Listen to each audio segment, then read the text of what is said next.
More agents are asking this question right now than at any point in the last decade. The market has changed. The costs of running a solo business have gone up, and the team model has evolved in ways that make it genuinely attractive for producers at every level. But teams aren't right for everyone, and joining the wrong one can set your career back by years. So today we're going to talk about how to think through this decision clearly. Welcome to Real Estate Coaching Radio, starring award-winning real estate coaches and #1 international best-selling authors Tim and Julie Harris. This is the #1 daily radio show for realtors looking for a no BS authentic real-time coaching experience. What's really working in today's market, how to generate more leads, make more money, and have more time for what you love in your life. And now your hosts, Tim and Julie Harris. The truth about real estate teams, should you join one, build one, or stay solo? And this has been a topic that Julie and I have talked about forever. And it's important that you understand that when Julie and I sold real estate, we started out by Tim and Julie, just as Tim and Julie, right? And then we built a team. And our team ended up being probably, it was 15 or 16 people, maybe as many as 20. Long story short, we had buyer's agents, we had 2 listing specialists, we had 2 transaction coordinators, we had all the things. And we did this for about 10 years. So we're not just speaking theoretically about having gone from solo to a team and then back to basically scaling back and being just 4 of us. We're going to tell you about that cycle that we went through and why a lot of other people are going through that now. And frankly, how AI is making it easier. And frankly, again, sorry with too many franklys. Is that going to go on my list, Julie? The word.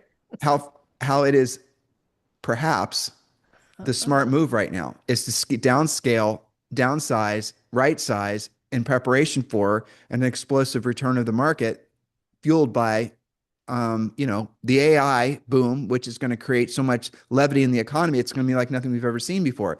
But before we start rambling about AI, which has become my favorite topic, here's the bottom line. Teams aren't for everybody. And I'm going to start out by telling you guys something that Julie and I discovered running our own team. And this was back really before there was as many ways to spend money as there are now in your real estate business. Okay, like I said, we had a team. Julie and I started out by just Julie and I, and then we added like 1 assistant to do signs and whatnot. We were always very listings focused. We had our first year in real estate, and I know this is hard to believe, but it's true. We sold 103 homes. It's documented by National Association of Realtors. We won a whole bunch of awards. And inflation adjusted, that's about $1.3 million in GCI. We did that in our first year in our early 20s. Now, am I bragging? A little bit. I am, because I am proud of us that having done that. We had no previous real estate background, no previous sales background. Julie, can you tell them what your previous job was before getting into real estate? Well, there were several, but I think the one you're referring to was full-time Christmas elf at Christmas Yes. Village, which was an all-year-round Christmas store. Yes, it was a fun job too. She was a Christmas elf, and she'd come home every day covered with little sparklies that would never come off, and you They're couldn't probably walk. still in that house to today, our first house. Yeah, that's true. Well, so we started in real estate. I'm just letting you guys know we didn't come from a family that sold real estate, or our No. dad wasn't some famous real estate guru or Or nothing. builder or whatever. Yeah. Right. We did go to college. We went to college together. We went to Ohio State University, and the business that Julie and I had run in tandem with her being an elf was a car cleaning and detailing business. Why am I telling you all this? Because you need to know our background is not one that was born on third and acted like the head of Homer. Julie and I built our entire life from really, now I was going to say the ground up, but really from the below ground up. Because our first year in real estate, our goal was, I think all of you will appreciate this, was to pay off our student loans. So our first year in real estate, our goal was to pay off our student loans. And we had accumulatively, I'd gone to 2 private schools, probably at Ohio State. So I'd accumulated quite a bit of student loan debt. And I think it was like 50 grand, wasn't it, Julie? 48, yep.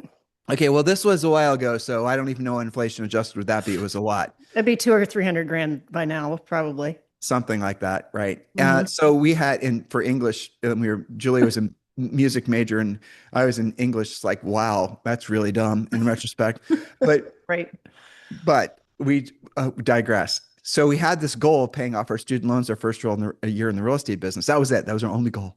We weren't even keeping track of how many houses we had been selling. We didn't know For real. We weren't actually writing it down. I'm just getting you guys the real view of Painting the picture. painting you the picture of how basic we were so that you can have something to compare yourself against, I guess. Well, let me just add some color to that. In fact, when we got into real estate, we also were sharing a car. Yeah. Okay. A And leased Mazda. yes, that's right. And I think my grocery budget was like 25 bucks a week or something. Our real estate expenses went on a credit card. Some of this is familiar to some of you listening. So yeah, we started below ground, I would say.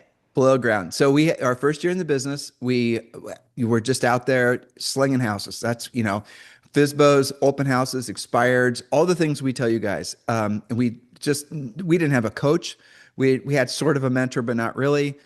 We were availing ourselves to every bit of education we could get from any Mhm. corner of where we could find it. But We were lucky that we had a good broker to start too, though. I I'm have going to to tell say you that. guys something that'll make us seem really, really old. This was before the internet. Right. So the internet, if you go to whosit.com and you look to see how old timandjulieharris.com is, our URL, it's ancient. It's like an archival URL at this point because it's so old. And we got it the second they started selling URLs, as soon as consumers could start buying URLs. And this is even before the consumer internet really took off. Okay. That's putting it all in perspective. Now, we were successful selling homes our first year, doing it the old school way.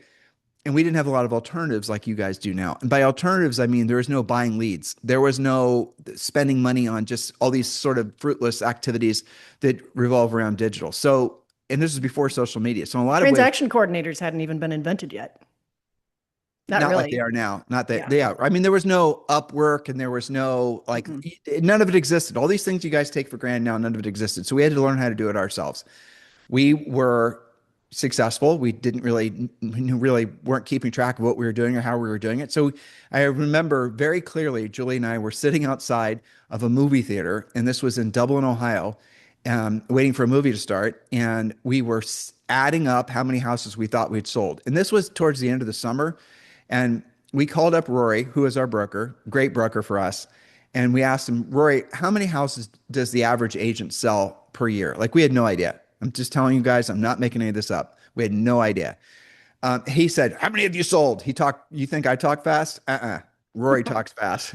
He goes, how many of you sold? And I said, well, Julie and I think we've sold 75. And he goes, this is what he said. This is actually old school coaching. He said, call me back when you get to 100. And then he hung up his phone. I remember that. Hmm. And we're like, I don't know if that's good or bad, Jules. Let's just call him back when we get to 100. So with pendings, we had like 103 for the year. Yeah. Now, we did our taxes that year. We had an idea of how much money we earned, but we had earned more money than anybody we knew, anybody in our family and Julie's family. We had so blown the roof off of it that honestly, it was embarrassing. We didn't want to tell anybody. We didn't tell anybody how much money we earned. We didn't, but everyone else did. Remax knew. Remax told National Association of Realtors, and then Julie and I became real estate famous. Why am I telling you all this? Because the net we had that first year, the net profit we were with Remax from having sold all those homes and made all that money before taxes was like 90%. So I want you to think about that. We had a business, this is inflation adjusted, that was around 1.2 or 1.3 million dollars before taxes. And we pocketed roughly 90% of that, probably even more. That's what happens when you run a profit focused business. Fast forward, we became real estate famous. We started being asked to speak here, speak there, do all these other things. I told you about our background. We had no background in knowing what was smart and what was dumb. We didn't think, we thought, we should be, Remax wants us to speak here. We're going to go there. We fly into Mississippi, fly into Colorado, fly into everywhere. And oftentimes we weren't making any money, really, not really. We were spending the money they were paying us to cover the travel expenses. Some of them covered both, but it was really nothing. It was not the best use of our time. Let's just put it that way. And we ran into Howard Britton. Howard Britton made us Howard Britton stars. Don't worry, this is going to circle back to talking about teams, I promise you. And if you guys aren't around, most of you haven't been in the business that long, but Howard Britton back in the day was essentially akin to being crowned by the king if you were one of these Howard Britton stars.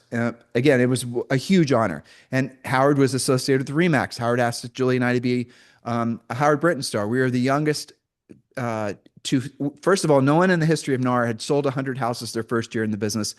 And at the time, we were the youngest to have sold that many houses in their first year. I know that there's been people that were younger than us that have sold it's like 50 or 75 houses in their first year since. But from what I understand, that record's never been broken. It doesn't matter if it has or hasn't. I frankly hope it has. So we were associated with Howard Brinton. We were Howard Brinton stars. And then we started rubbing elbows with all of his stars. Now, the stars were some of the most successful real estate agents, primarily in the United States. And all of them had teams. All of them were doing marketing and branding. All of them were doing the stuff that you guys have normalized now. And the reason I'm telling you all this is because all that type of thinking, the personal branding, the advertising, the making yourself an influencer, that started really in the 90s. Some of you think it's new because it's new to you, but it's been around for 30 plus years. I want you to consider that. So we all of a sudden, again, we were just, oh, I don't know how we did it, Julie. We evidently broke all these records and, go us and the rest of it. And all these people think we're amazing. We must be amazing. And then we started listening to these folks that most of them were twice our age, more than twice our age. We're saying, when are you guys building your team? They'd say like, well, now that you've been successful by yourselves, imagine how many houses you could sell adding staff. And they were right. We could sell more houses if we built a team. So we did. And we sold more houses and we got more plaques and we got more recognition and we got more all the things. And then I'll never forget this. It was, I think, our third year. Fred, our accountant, came by our house. And at this point, we had this really nice all brick, mansion in New Albany, Ohio, and the rest of it. So Fred comes into our kitchen, he sits down, and he brings with him our tax return from our first year in the business. And he showed us the gross versus the net, and it was virtually the same. And then he showed us our gross versus our net that third year.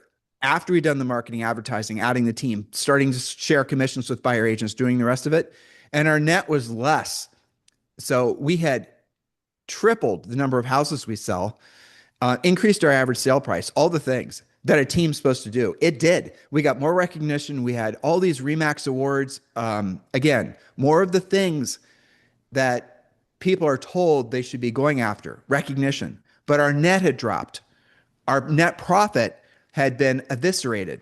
Now, this is what I didn't tell you. I did tell you our first year in business, Julie and I's goal was to pay off those damn student loans, which we did do. But I didn't tell you the second part. Our real vision in real estate, and there's actually interviews that are still floating around out on the internet. You have to go to like page 20 to find them, but they're there. And it talks about the fact when interviewed that our goal was to accumulate enough paid off rental properties by the time I was 40 and Julie was 39. This was a realistic goal, considering our age, enough paid off rental properties that we wouldn't have to work anymore. We were able to do it. I was 41 and she was 40. Now, this was quite a few years ago, but the reality of it is that was our original goal. Now, we had been buying rental properties all the way up as we sold more houses until we started focusing on the ego stuff. And we did do this. So when Julie and I are talking about what's your goal? Is your goal to be famous? Is your goal to be rich? It's because we experienced going down both paths. And because we have seen coaching clients go down both paths and see where that leads you. So we started out wanting to be rich, paid off rental properties, retire by 40. We had done it. We were, by the time we hit 40, we hit that goal. Like I said, 41 and 40. But if you look at the trajectory of the rental property purchases and our wealth accumulation, rich is only where your money's working for you. You no longer have to work for your money. That was our goal. We didn't want to have to work forever. Makes sense, right? But when we started selling more houses and adding the team, we started focusing on recognition more than our original stated goal. And we did that for probably 2 or 3, maybe 4 years. Oh my gosh, why isn't our net not increasing? We need to charge this. We need to do this. We need to do all these things. We need to go to this conference. We need to hire this guru or this coach. And they're going to, we need to send our buyer agents to Howard Brinton's buyer agent boot camp at $5,000 an agent. We did all of it. Oh, we have a listing specialist now. After all, we can go on more listing appointments. We need to have a listing specialist. $5,000 we paid to have her trained. We did all these things. And our net profit was dropping. Our revenue was increasing. The number of homes we sold was increasing, but our net profit was dropping. Julie and I were no longer in alignment with what our original goal was to be rich, where our money works for us and we no longer work for our money. So we're dumb and slow learners. Okay.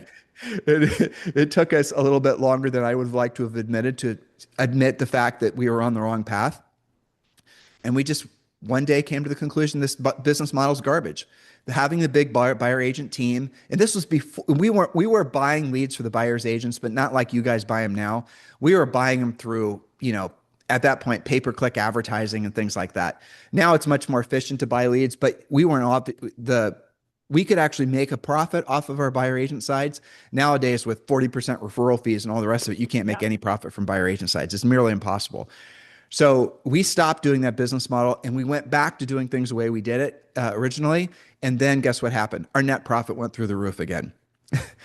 I'll tell you another little thing was interesting, Julie. Do you remember we would always, with our dry erase boards, we'd would keep really good track of where our transactions came from. Do you remember that? Yes. When we sources. did that, Yeah. right? It's that we had done the marketing and the advertising and the branding. We'd follow this sort of ethos that had been the new thing. Oh, you guys are already successful. Imagine when you're selling 300 houses a year. Oh, we had this big fantasy of selling 500 houses a year.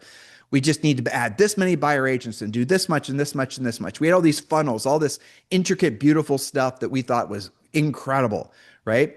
But our net profit was dropping. And the epiphany of realizing, the light bulb that went off in our head of realizing that more transactions and more revenue doesn't equal more net profit is something that was a very, very bitter pill to swallow. And it's called the sunk cost fallacy. We didn't want to have to admit, after investing that much money and time into trying to make a business model work, we didn't want to admit that it wouldn't work. And then we just came to the conclusion was because we'd had that experience from really our first 18 months in real estate, knowing that we could make it work without all that fluff, that we leaned back into that. And then guess what we did? We hopped right back on the wealth building train. And, we could have probably been where we wanted to be financially by our mid 30s opposed to our very early 40s, but it all worked out. What are you thinking, Jules? Yeah, I think had we skipped that era of, what we believed at the time to be necessary expansion and expenditure and all of those things, yeah, we'd be ahead by 5 or 10 years, I'm sure. Yeah, we would. Now We would have had the money to buy more rentals earlier. I think that would have been something. And we certainly would have had more time and had a lot more fun. Yeah, well, Because we did sacrifice quite a bit, building the machine. we did. So I was about to tell them, and I was hoping you'd pick up the ball of talking about the sources of business from the dry erase boards. What we now call spokes in the wheel, yes. Spokes in the wheel. Well, but this is an important Sources of thing. business, yeah. So go ahead. Sorry. Well, so looking back, first of all, pick up that breadcrumb. You should always know what your sources are and always track everything, so you can get more out of that. Ours were, we didn't have any past clients when we got started. It was center of influence. We had for sale by owners. We had open houses and expireds are what I recall. Very heavy on that end of things and not so much on the paid lead sources. Back to you, Tim.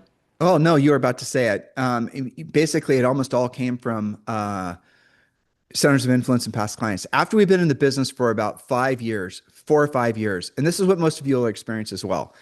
So let me just take a half step back. We wanted to believe all the marketing, the branding, and the advertising was actually working. Julie and I were some of the original advertisers for Realtor.com. It was fantastic back then. You could actually generate a lot of leads from it before they figured out not to allow you to put a hyperlink in your listings description. Those were the days. Those were the days. It was freaking amazing. Okay, so we then started keeping track of where the actual closed transactions came from. So we had all this money that we were spending on marketing and branding. We had our homes magazine. We had moving trucks. We had all this team stuff to try to promote the team. But then when we actually took a step back and we looked at our dry erase board where the deals came from, centers of influence and past clients. Now, these were all lessons that we had to learn. And it was very hard for me to accept that because I had personally spent an enormous amount of time trying to make all that stuff work. It would make us, people would recognize us, but they wouldn't choose to do business with us just because they recognized us. And why did we get so far off the path? Because we were told by people who I think were had our best interest in mind. We were told that the goal should be to become more influential, more famous, and that the business will find you. The mayor of your town. Yeah. Right. It's the greatest lie ever told, to be honest with you, because that's not how the business actually works. When you're choosing a service professional, you're going to, generally speaking, there's 3 filters. Who do I already know that I've used in the past? 93% of everyone chooses someone that they already know that they've used in the past. Number two is going to be a trusted friend or advisor referring somebody. So if you need a roof leak fixed, do I know a roofer that I trust? You're going to use that guy again. If I don't know someone, I'm going to ask my neighbor. Do they know somebody? Chances are, and it's like over 90%, like I said, of the time, people are going to hire somebody based on one of those two buckets. And then only then do they respond to marketing and advertising and anything like that. When was the last time you guys hired a service professional of any variety for your own self based on an ad that you got? It's never, is it? When was the last time you called someone from a billboard? And yet, why do people do it? Because we want to believe that the more people, being famous is going to somehow lead business to you. It's a whole unfortunate mess that our industry is still wading through.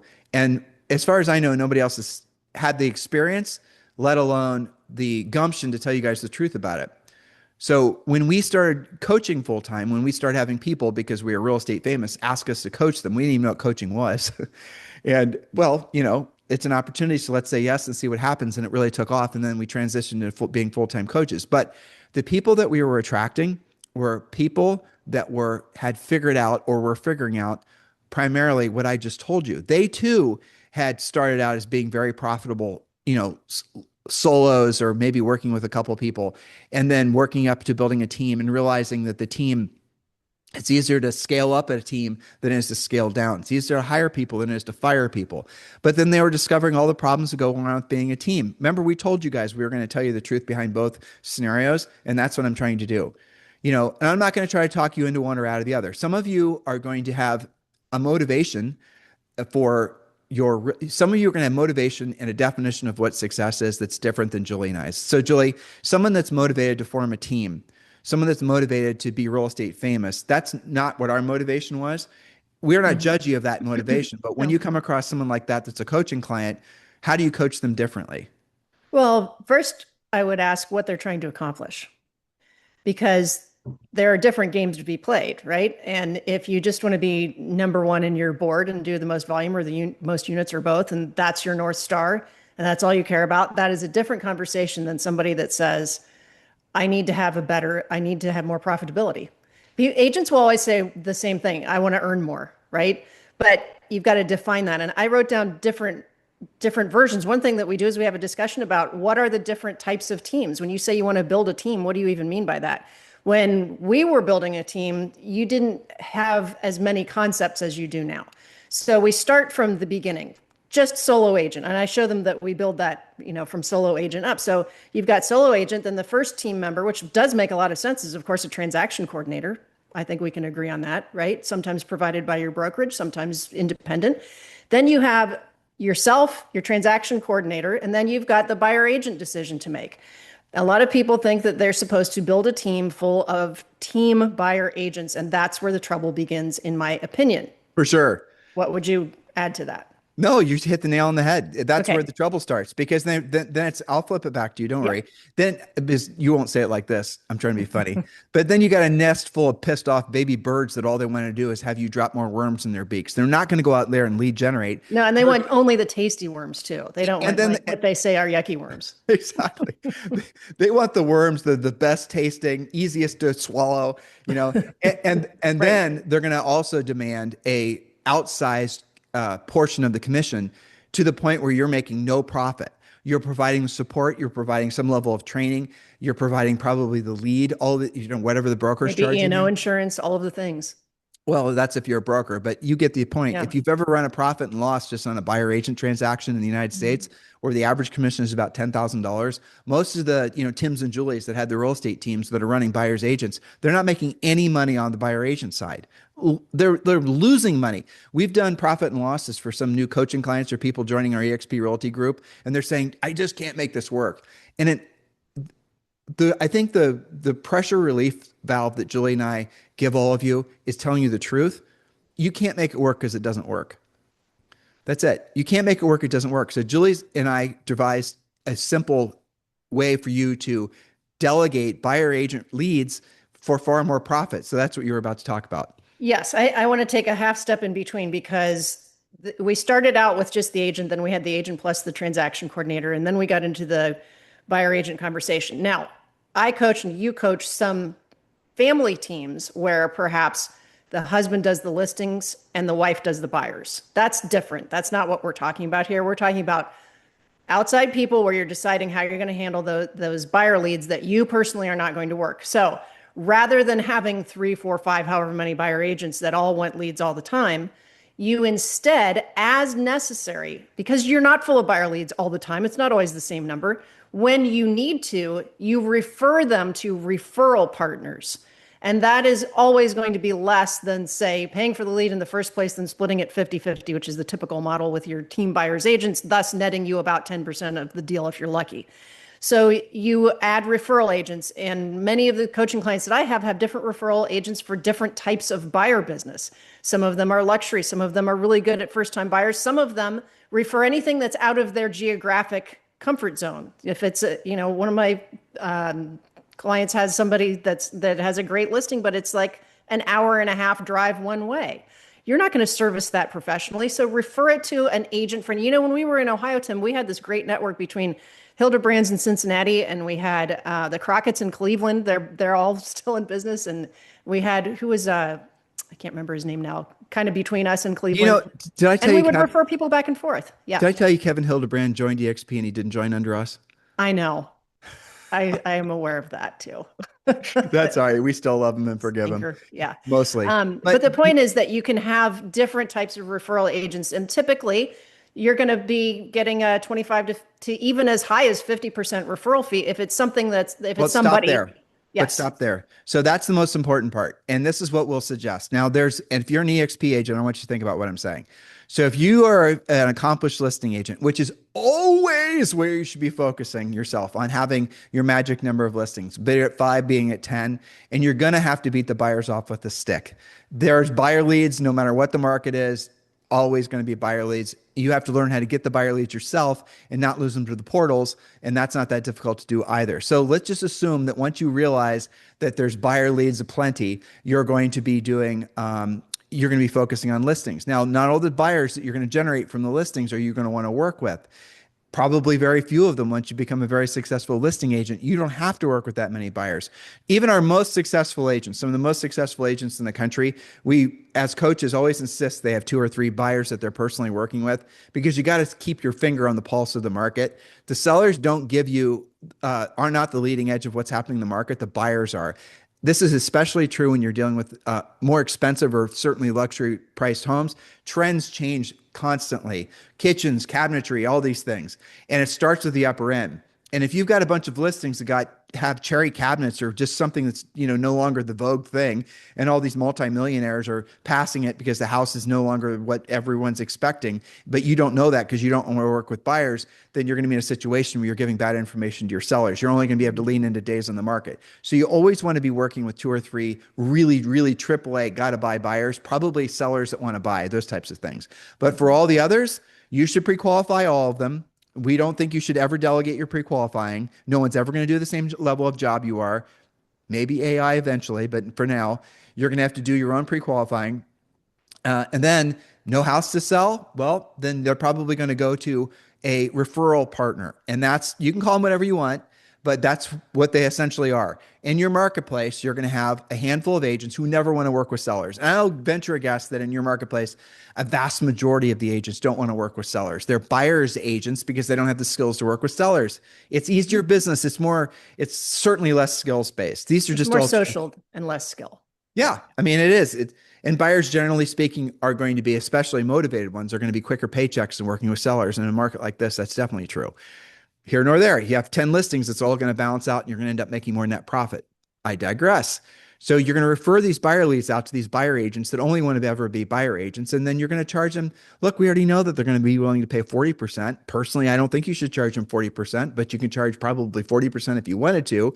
So if you refer all these buyer leads out that you pre-qualified to this, this buyer agent, then you can have a team of 10 buyers agents or 20 buyers agents. And what are you not signing yourself up for by doing it that way? All the hassles of having the pissed off hungry birds. You're not trying to form a team and work on your community spirit and work on your team slogan and your culture. In your culture. None of those conversations. You're just focused on being a listing agent and you get all that time back. Because here's the irony of buyers agents. and God bless all of you, but most of the best buyer's agents aren't going to stay with you and they're going to leave. Now I'm going to take a side step here, and this is just for all of our EXP family. I just gave you a great recruiting model, like the best recruiting model. If you are in a marketplace and you focus on being a listing agent and you get a bunch of listings and you want to add agents not only to refer those buyer leads off to, but also to your FLA, that's how you do it. You want my buyer leads? You got to be with me at EXP. The take rate on something like that will be 100%. That is a killer recruiting model. Hello. Okay. And if you have a team and you're at EXP and one of your best buyer agents, Bob, who you thought would never quit, he goes and quits and he starts his own team, provided he stays at EXP, you're still part of EXP. He's still part of EXP. He's part of your revenue share group, which means you want him to be successful. Yes, he's a competitor, but you're also still partners because you're partners at EXP. It's an expansive model. It's one of the reasons that so many great teams and brokerages are joining EXP, because it's not just, it's not the old walled in siloed mindset. It's an expansive mindset, which is really intoxicating. And by the way, in over 24 different countries as well. So that is the model that we suggest to everybody when they're trying to build out a buyer's agent team. What do you also now have to provide? A CRM. What do you also now have to provide? Leads. Beyond what you can send to them from the buyer leads that you got that you converted. You don't have to pay for leads. You don't have to buy leads for them, which is the same as paying for leads, but buying leads is buying it from Zillow. Paying for leads is, say, for example, supporting them with your time, doing all these things to teach them how to do open houses. Now, why wouldn't you want to do it that way? Because you're playing a different game. And I respect that game. We played it. So I understand why you'd want to do it. There's a lot of personal satisfaction that comes from building a business, right? Building a business that's, selling a lot of houses. There's a lot of personal satisfaction that comes from getting those awards and getting the plaque and getting the recognition. But I'm going to tell you guys something, and all of you, every one of you over about 35, maybe 40, are going to absolutely 100% agree with what I'm about to say. The older you get, the more you wish you would have focused on profit and wealth building. And if you're listening to us now and you're one of our younger listeners, Julie's got a coaching client that's like 19. 24. 24. Okay. And he got into real estate when he was 18. So okay, there you go. So what I'm trying to explain to you guys is the older you get, the more you'll have wished you would have focused on net profit. And with that net profit, buying rental properties. I'll tell you what, there's gonna be so much money made from AI just by SpaceX, Anthropic, and OpenAI when they go public this year. Buy those three. The growth from those stocks could be 30, 40% per year. It could be extraordinary. But you can't do it if you don't have any profit because you just bought a moving truck, because you're building your brand. Because you're paying for lead after lead after lead. Let me take one step back, okay? The difference, I want to make sure that they're clear, the difference between having team buyers agents who are only attached to you and dependent on you versus referral agents who you only send referrals to. Think of the difference between how a team buyer agent typically, not all of them, there are great team buyer agents too, but how they treat leads. They always know from the team leader, you're going to get more leads. You're going to be dumped more leads. All you have to do is wait for the sweet ones. Who cares about the rest of them? I'm just going to wait for the one that wants to set an appointment like this, not the ones that I have to work so hard on, versus the referral agent who only gets a pre-qualified lead from you now and then when you need them to. They're going to take very good care of that lead, aren't they? And you don't have to worry about hiring them and firing them and continuously feeding them those worms all the time and putting more worms in the nest. And, it's a totally different game. I just wanted to clarify that, because how that referral agent, assuming that you choose a great referral agent, somebody who's you've pre-qualified them. Or several, or right, many. Or several. Yeah. It's a totally different thing. Well, but Julie, you actually bring up a really good point that I wasn't even thinking about. And the fact is that if you have somebody who's they're applying for the job of being your referral agent with every referral you send to them, and they're going to run that referral into the ground, versus someone that pissed off hungry bird, that just wants their worm. And if that worm's not the exact taste that they want, they're just going to spit it out and wait for it. And then what do? They say, the leads suck. And then you spend more money on different lead sources, and you haven't spent money on it long enough. You haven't waited long enough. All of those things start to spin up. That's why I said that's where the trouble begins. And they don't give a rat's ass whether you're making a profit or not. They don't care also, about Also, they have no expenses. So what do they care? They have to do like a deal a month, or not even. And some of you are so overpaying your buyer's agents. You really have no idea. That's true too. Okay, but this is a fact. Some of you are just playing a different game and it's fine. I'm going to keep on. It's the third time I've said this, and I'm trying to make it clear that we're not being judgy. No. So if you want to form a team because your personal satisfaction of running a team and having all those angry, hungry birds be your angry, hungry birds, if you like the ego gratification, I'm not judging. If you like the recognition, if you like the peacocking and all the attention that comes with it, if that's your jam, if that's what motivates you, more than being rich and free, more than profit, then do what you're doing. A younger version of me would have been judgy, but I'm not now because I'm accepting of the fact that not everyone plays the same game. The game that most of the people that align with us want to play is to be rich and free.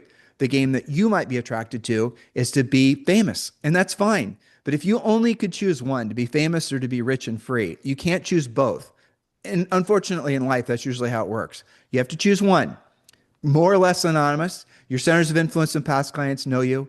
You're doing most of your business that way. You have no moving truck. You have no billboard. You might not even be winning a bunch of awards and plaques. And if you are, you really don't give a rat's ass. And by the way, I'll say this too, just to underline this point. So when Julie and I went back to and scaled down our team, let all the buyer's agents go except for one, and we started focusing on net profit again, we called Remax, called our broker, and said, we want to be removed from all the lists. We don't want to be on the top 10 lists anymore. We don't want to be getting the awards and the plaques anymore. We want to be completely forgotten because because we knew that we were prone to have our egos make decisions for us that were not in alignment with our ultimate goal, which is to be rich and free. We knew from our own experience that we could be manipulated into focusing on someone else's goal for us versus the goal that we had set for ourselves. And that's the paradigm, or that's the paradox that most of you are finding yourselves in right now. And I wrote something down in my notes. It's called the sunk cost fallacy. I've said it a second time now. And what that is, and everyone's guilty of it. It's funny when you catch yourself being guilty of it, by the way. Funny and, well, what else can you do when you find yourself being stupid, right? But if you keep on putting a lot of money and time towards something, I'm guilty of it too. And you just say, I'm good, buyer agent. Okay, you're working with a buyer, let's say. And you've been working with this effing buyer forever. And one day they're going to buy. One day they're going to buy. Oh, this happens, that happens. They stub their toe, interest rates go up. They don't like this or the other thing. Oh, this is not the exact perfect whatever. They can't get whatever their excuse is. But you know what? You get along with them enough. You tolerate each other. You've been working with them for so long. You've already spent countless hours. You don't even want to think about how much money you've spent at Starbucks for these fools. Okay. And you keep on giving away your nights and your weekends to these buyers. But in your heart of hearts, you know they're never going to buy, and you're still always going to say yes to them, but you still keep working with them. Why? Because in your mind, you've already invested all that time and effort. You might as well keep doing it. Sunk cost fallacy. Where the smart move would be, and I'm telling you this is hard to do, is to admit that you're wasting your time on something and stop doing it. That's super hard to do because it means moving your ego aside. It means saying, you know what? That is not the highest and best use of my time and my effort. That I'm not, you don't even have to admit you made a mistake, but you have to admit that continuing to do it is making a mistake. What are you thinking, Jules? Well, I think there are so many different examples of the sunk cost fallacy. You can apply that same theme to continuing to spend on some piece of marketing that you really want it to work because you want this business to be so much easier. That's so much easier than having to, talk to my past clients or something. You want it to work. So think about what are the different places in your business right now that you're practicing that sunk cost fallacy. So that's one thing I was thinking about.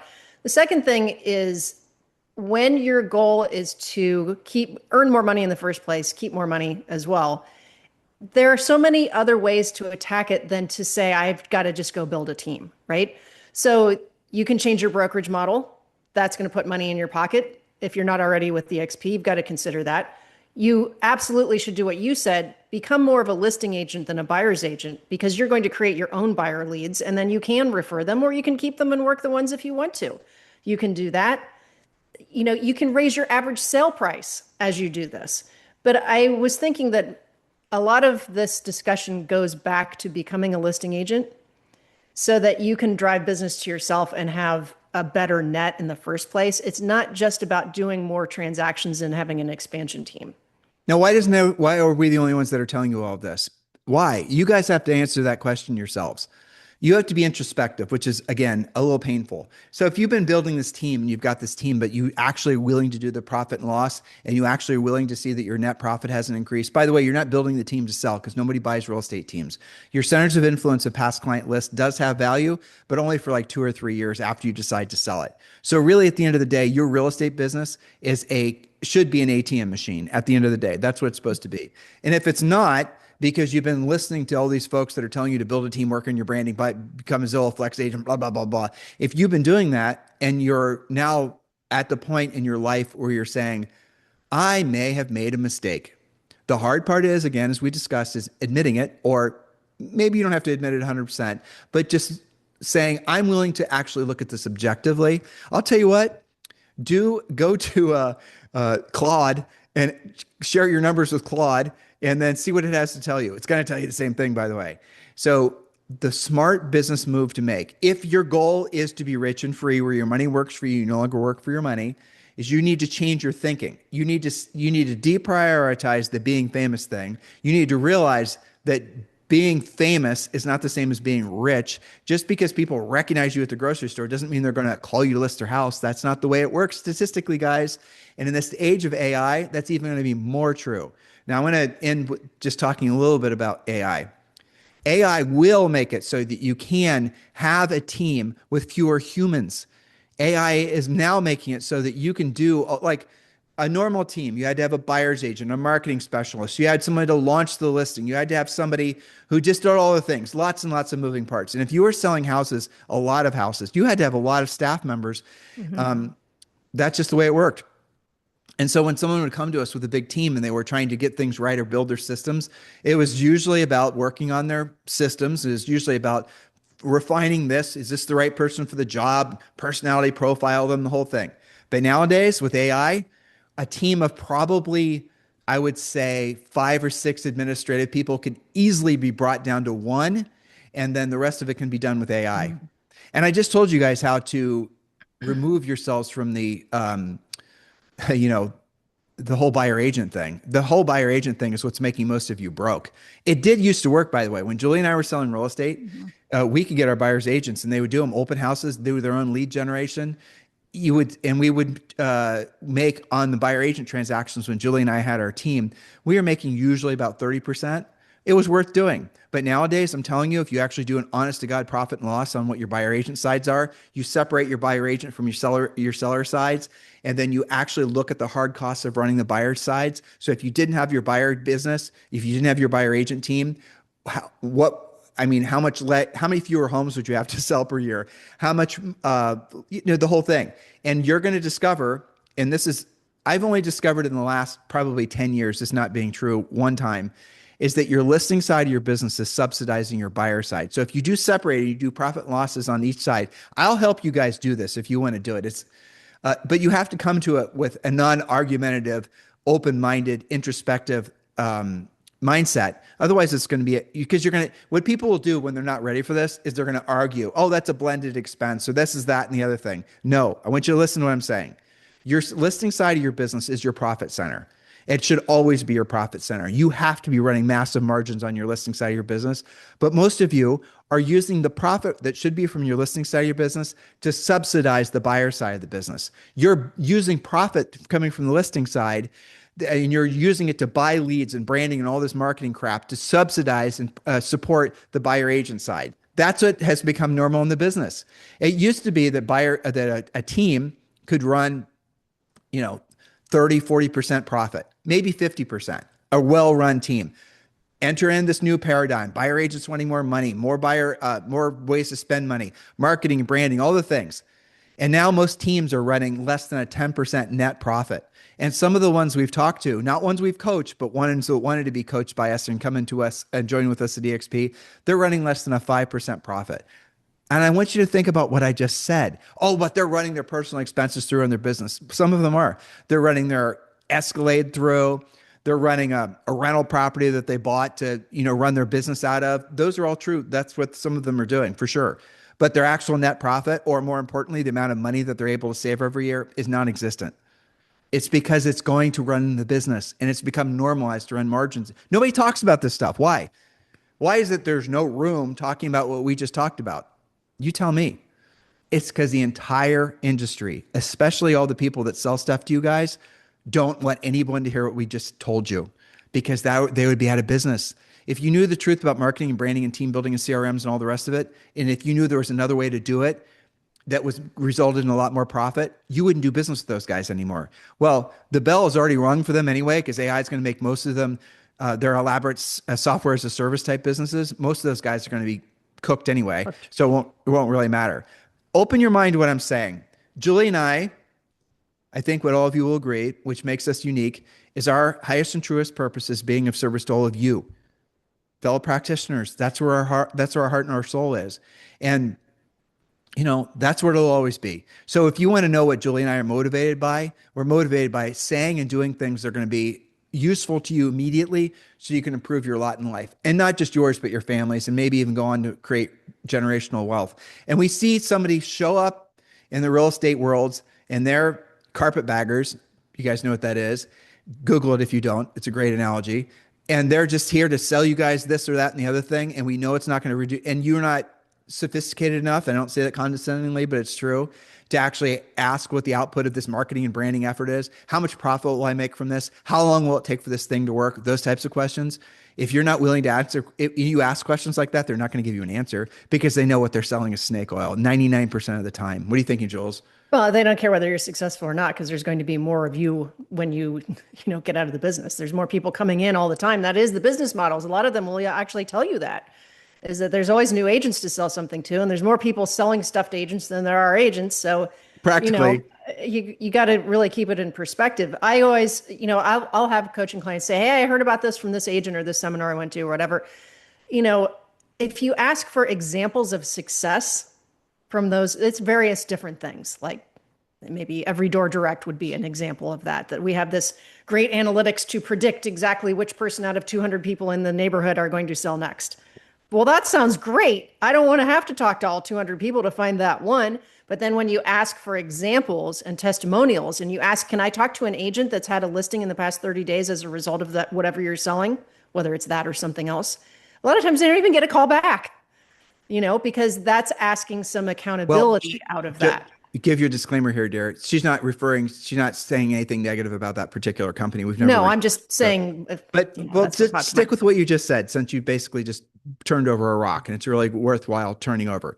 So what is your goal? Why are you doing all that stuff? Why are you doing all the marketing, the branding? Because you want the business to be easier, and everybody wants the business to be easier, and you want leads to fall into your phone, and they want to set an appointment like this, and you don't have to do the heavy lifting.